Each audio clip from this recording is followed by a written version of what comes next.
Hello, नमस्कार, good evening, सत श्री अकाल आप सभी लोगों को। मेरा नाम रोहित नेमा है और मैं 2018 की सिविल सर्विस एग्ज़ामिनेशन में सिलेक्ट हुआ हूँ और मैं करंटली इंडियन रेलवेज़ में सर्व कर रहा हूँ। यहाँ पर इस दिल्ली नॉलेज ट्रैक के मीडियम से आज मैं आप सभी लोगों को कुछ प्रीलिम्स की स्ट्रैटेजी के बारे में बताना चाहूँगा, क्योंकि केवल अभी 2 महीने ही बचे हैं। तो आई एम प्रिटी श्योर कि आप लोगों की जो स्ट्रैटेजी है वो काफ़ी ज़ोर शोर से चल रही होगी और तैयारी काफ़ी अच्छी चल रही होगी।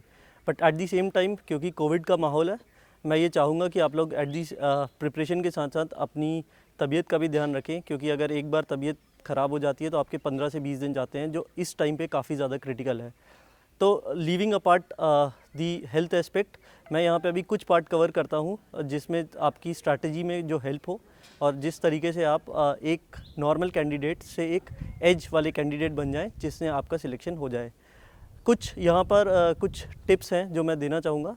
मेनली मैं आप लोगों को 6 चीज़ों के बारे में यहाँ पे बताना चाहूँगा। सबसे पहले है करंट अफेयर्स की इम्पोर्टेंस और किस तरीके से आपको करंट अफेयर्स करना चाहिए। सेकंड, हम बात करेंगे कि नंबर ऑफ़ मॉक्स जो हमें अटेम्प्ट करना चाहिए। काफ़ी लोगों की ये क्वेरीज़ होती हैं कि हमें क्या मॉक देने चाहिए, क्या मॉक देने नहीं चाहिए, क्या यूपीएससी का पैटर्न किसी एग्जामिनेशन से या किसी भी कोचिंग इंस्टीट्यूट से मैच करता है। हम इन सभी चीज़ों पर डील करेंगे। तीसरी चीज़ है कि जब हम एक्चुअल पेपर देते हैं तो हम कितने नंबर ऑफ़ अटेम्प्ट्स हमारे सही होते हैं और हमें कितने नंबर ऑफ़ अटेम्प्ट्स करने चाहिए। चौथी, मैं कुछ आप लोगों को ऐसी चीज़ें बताऊंगा जो although may not come too much in the exam, but that will give you a psychological support. और वो उन चीज़ों में क्या होता है कि वो एक्स्ट्रा एज की चीज़ें कहता हूँ मैं, जो हम कर लेते हैं तो 1 या 2 क्वेश्चन इस तरीके से यूपीएससी में आ जाता है which you feel is out of context, but वो काफ़ी ज़्यादा जो चीज़ें हैं वो किसी वेबसाइट्स में या कुछ जैसे इलेक्शन कमीशन की साइट है उसमें दी होती हैं। For IAS preparation, Muluka IAS is the only institute in the country to provide for granted prelims and assured means. Friends, granted prelims का मतलब अगर आपका प्री क्लियर नहीं हुआ तो हम आपके पूरे पैसे वापस करेंगे। अश्योर्ड मींस का मतलब अगर हमारे पढ़ाई में से 80% क्वेश्चन नहीं आते हैं तो भी हम आपके पूरे पैसे वापस करेंगे। फ्रेंड्स, आंसर राइटिंग और प्रीलिम टेस्ट सीरीज इंक्लूड करके आपका 17 मंथ्स का ड्यूरेशन है और ऑनलाइन की फीस है सिर्फ 35,000 प्लस जीएसटी। फ्रेंड्स, दूसरे टॉपर्स जैसे rank 4, rank 6, rank 8 and multiple other topper की तरह आप भी मलूका आईएएस ज्वाइन करिए और अपनी सक्सेस अश्योर करिए। Thank you very much. पांचवा एस्पेक्ट जो मैं आप लोगों के सामने कवर करना चाहूँगा वो है सीसैट का एस्पेक्ट, जो काफ़ी क्रिटिकल होता है। काफ़ी लोग 120-130 नंबर लेके आ जाते हैं मगर सीसैट में उनके 66 मार्क्स नहीं आ पाते। तो सीसैट को कितनी इंपॉर्टेंस देनी है, सीसैट की कितनी प्रैक्टिस करनी है, ये आखिरी 2 महीने में काफ़ी ज़्यादा इंपॉर्टेंस होता है। और लास्ट जो एस्पेक्ट है जो मैं आप लोगों को बताना चाहूँगा आज इस डीकेटी के वीडियो से, वो यही है कि it's not just an exam of knowledge but it is also about your behavioural part. कुछ ऐसी मेंटल एबिलिटीज़ आपको डेवलप करनी पड़ेंगी जिस वजह से आप एक नॉर्मल कैंडिडेट से एक प्रीलिम सिलेक्टेड कैंडिडेट हो जाएं। तो शुरुआत करते हैं हम सबसे पहले करंट अफेयर्स से। करंट अफेयर्स यूपीएससी प्रीलिम्स में काफ़ी ज़्यादा एम्फेसाइज़ किया जाता है, काफ़ी ऐसा बोला जाता है कि कितना करंट अफेयर्स करना चाहिए। तो मेरी इसमें सिर्फ एक ही सजेशन है आप लोगों को, आप सभी लोगों को मैं यही कहना चाहूँगा कि करंट अफेयर्स करिए, बहुत ज़रूरी है, but do not overemphasise it, क्योंकि it should not be at the cost of your static part. Static part is the key, क्योंकि करंट अफेयर्स का जो रिटर्न ऑन इन्वेस्टमेंट है वो आपको नहीं पता कितना होगा। कुछ भी पूछ सकते हैं, कुछ भी आ सकता है। करंट अलग चीज़ होती है, कंटेम्प्रेरी एस्पेक्ट जो हैं वो अलग होते हैं। तो करंट अफेयर्स करिए, बट आप उसको इतना ओवरडू मत कर लीजिएगा कि आपका जो स्टैटिक पार्ट है वो कॉम्प्रोमाइज़ हो जाए। कुछ बेसिक्स हैं, वो बेसिक्स तो ऐसे हैं कि वो एकदम नॉन नेगोशिएबल चीज़ें हैं। सबसे पहले जैसे मैं आपको कहूँगा कि अगर आप लोग एक प्रिपरेशन में हैं, अगर आप 6, 8, 10 महीने ऑलरेडी लगा चुके हैं, तो यू मस्ट बी नोइंग कि कुछ इंपॉर्टेंस कुछ पार्ट का है जिसको आप बिल्कुल भी निगलेक्ट नहीं कर सकते। जैसे लक्ष्मीकांत ऐसी चीज़ है जिसमें आप 3 से 4 आपको रिवीजन की बहुत ज़्यादा मस्ट हो जाते हैं। इसी तरीके से इकोनॉमिक सर्वे, बजट, ये जो चीज़ें हैं ये बेसिक्स पार्ट हैं, इसमें मैं इस वीडियो में नहीं कवर कर रहा हूँ। बट अगर आप लोग ये वीडियो देख रहे हैं तो मैं आप ये बताना चाह रहा हूँ कि आप लोग पहले बेसिक्स करिए, फिर ये वाली कुछ चीज़ें हैं उनको आप ध्यान दीजिएगा। तो वापस आते हैं हम करंट अफेयर्स पे। तो करंट अफेयर्स कितना करना है, कहाँ से करना है। मेरी जो स्ट्रैटेजी रहती थी, मेरी स्ट्रैटेजी ये रहती थी कि मैं किसी भी कोचिंग इंस्टीट्यूट से मैं करंट अफेयर्स को कवर करता था, या वो विजन हो जाए, या वो इनसाइट्स हो जाए, या वो वाजीराम हो जाए, डिपेंडिंग ऑन कि किसके मतलब कितना अच्छा कंटेंट है उस साल में। और सेकंड में क्या करता था कि किसी और कोचिंग इंस्टीट्यूट से उसको वेरीफाई कर लेता था। जब मैं उसको रिवीजन करता था तो वो मैं सेकंड बुकलेट से, जो सेकंड कोचिंग की वो है, उससे मैं उस चीज़ को कवर कर लेता था। तो ऐसा इसमें ये होता है कि कई बार कुछ कोचिंग इंस्टीट्यूट कुछ करंट अफेयर्स के एस्पेक्ट को छोड़ देते हैं, तो वो वाले जो एस्पेक्ट हैं मेरी सेकंड बुकलेट से कवर हो जाते हैं। इसमें क्या होता है कि अगर कोई 2 कोचिंग इंस्टीट्यूट इसको कवर कर रही हैं तो मोर और लेस ये चीज़ हो जाती है कि यही चीज़ें इंपॉर्टेंट है और ब्रॉडली आपका जो करंट अफेयर्स है वो कवर हो जाता है। सेकेंडली, इसमें जब हम बात करते हैं कि करंट अफेयर्स में क्या पढ़ना है क्या नहीं पढ़ना है, तो देखिए यूपीएससी जो है वो बहुत ही क्लियर है। यूपीएससी आपसे ऐसी कोई भी चीज़ें नहीं पूछेगी, बहुत ऐसी कोई भी चीज़ ऐसी पॉलिटिकल चीज़ें नहीं पूछेगी जो एक एडमिनिस्ट्रेटर के पॉइंट ऑफ व्यू से बहुत इंपॉर्टेंट नहीं है। तो UPSC will only ask things जो रेलिवेंट है from an administrator point of view. इसके लिए मैं आपको एक एग्जांपल देना चाहूँगा कि कुछ लोग ऐसा होता है कि कई बार काफ़ी ज़्यादा पॉलिटिकल न्यूज़ को डिस्कस कर लेते हैं, काफ़ी चीज़ें कर लेते हैं, that may not be relevant until and unless वो जो है वो यूपीएससी के पॉइंट ऑफ व्यू से बहुत ज़्यादा इंपॉर्टेंट है। तो मैं आपको यही सजेशन दूंगा कि आप इसमें कुछ 200 से 250 टॉपिक्स आप ऐसे कर लीजिए कि आप उन्हीं को कवर कर रहे हैं, और बहुत जो निटिग्रिटीज़ हैं और बहुत जो छोटी छोटी चीज़ें हैं उनको अगर आप as far as possible avoid कर सकते हैं तो करिए, क्योंकि एक हमारे दिमाग की भी कैपेसिटी होती है। हम फालतू की चीज़ों में लगेंगे तो हम जो मेन जो चीज़ें हैं वो काफ़ी बार में ऐसा होता है कि हम वो चीज़ें नहीं कर पाते हैं। इसके बाद हम आते हैं सेकंड चीज़ पे, जिसको हम कहते हैं मॉक्स, कि कितने नंबर ऑफ़ मॉक को हमें अटेम्प्ट करना है। सबसे पहले मैं अपनी स्ट्रैटेजी आप लोगों को बता देता हूँ। मॉक की जब हम बात करते हैं तो मैंने आपको बताता हूँ, मैं 4 प्रीलिम्स मैंने क्लियर करे हुए हैं। तो मेरी जो strategy with regards to mock होती है वो ये होती है कि मेरी पढ़ाई रिवर्स इंजीनियरिंग की तरह चलती थी। जब मैं पढ़ाई करता हूँ प्रीलिम्स के लिए, जब मैं पढ़ाई करता हूँ तो मैं मॉक्स के थ्रू ज़्यादा करता हूँ और मैं बुक्स के थ्रू कम करता हूँ। इसका मतलब ये है कि जब मैं पढ़ने के लिए बैठा हूँ तो क्या होता है कि मैं उसमें कोशिश करता हूँ कि मैं दिन में 1 मॉक तो लगा ही लूँ। अगर मैं जब 1 मॉक लगा लेता हूँ तो ये होता है कि जब मैं स्टार्ट करता हूँ पढ़ने के लिए, जब मैं प्रीलिम्स के लिए 1 से 1.5 महीने पहले जब मैं स्टार्ट करता हूँ तो हर बार ऐसा होता है कि मैं 30 या 35 क्वेश्चन से ज़्यादा मैं नहीं कर पाता उसकी, क्योंकि कुछ ऐसी चीज़ें होती है करंट अफेयर्स का जो मैं मिस करता हूँ, कुछ चीज़ें ऐसी होती है जो मैं नहीं कर पाता। But at the same time इसमें होता क्या है कि अगर मैं 30 क्वेश्चन भी कर पा रहा हूँ, अगर मैं 3rd क्लियर्ड अटैम्प्ट है या 4th क्लियर्ड अटैम्प्ट है, उसके बाद भी मैं आपको ये बता रहा हूँ कि हर बार की यही सिचुएशन होती है। इसमें फ़ायदा क्या होता है पर कि अगर मुझे 30 या 35 क्वेश्चंस मैं कर पा रहा हूँ तो इसके अलावा मेरे पास ऐसे 65 टू 70 क्वेश्चंस ऐसे नए मुझे मिल जाते हैं जो भले करंट अफेयर्स के हो, जो कुछ और चीज़ों के हो जो मुझे पता नहीं था, और उतने ही टाइम में 2-3 घंटे एक्स्ट्रा लगा के मुझे कुछ 60 से 70 नई चीज़ें पता चल जाती हैं, जिसका मुझे लगता है रिटर्न ऑन इन्वेस्टमेंट बहुत अच्छा है।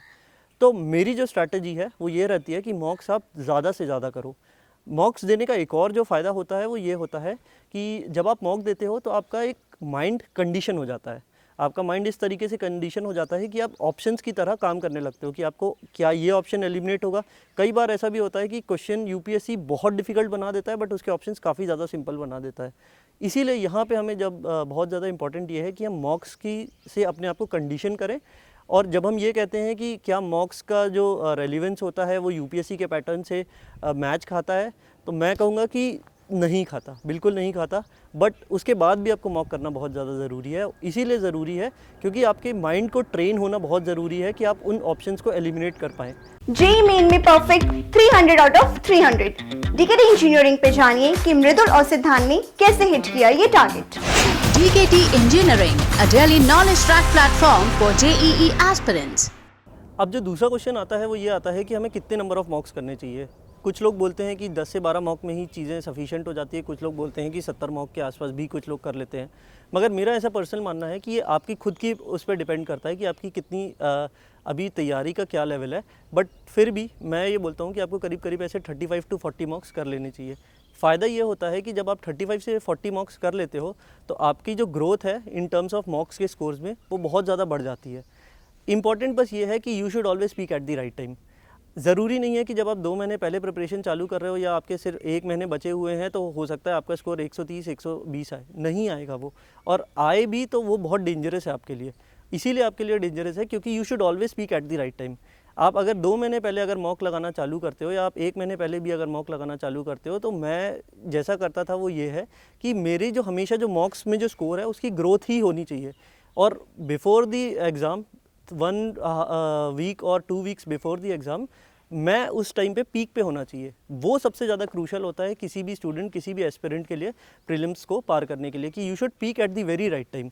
इसीलिए आप अपने मॉक्स को इस तरीके से प्लान करिए, इसी तरीके से अकॉर्डिंगली आप प्लान करिए, ताकि आपका जो स्कोर हो वो राइट टाइम पे पीक करे। थर्ड जो बहुत ही इंपॉर्टेंट एस्पेक्ट की मैं बात करना चाहूँगा वो है नंबर ऑफ़ अटेम्प्ट्स की। काफ़ी लोगों को ऐसा लगता है कि attempting around 80 questions is a good part.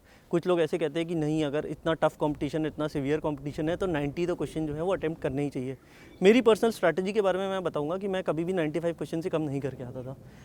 मुझे ये पता था, क्योंकि जब मैं मॉक्स देता था, जब मैंने पिछले अटेम्प्ट्स वगैरह दिए हुए हैं, तो मुझे ये चीज़ रियलाइजेशन थी कि मेरी एक्यूरेसी जो है वो 80% नहीं है, मेरी एक्यूरेसी भी जो है वो 75% भी नहीं है। मेरे क्वेश्चंस गलत होते हैं, काफ़ी गलत होते हैं। तो जब ये मुझे रियलाइजेशन है कि मेरे क्वेश्चंस गलत होते हैं, तो 80 अगर क्वेश्चंस मैं करूँगा तब भी मेरे क्वेश्चंस उतने ही गलत होंगे।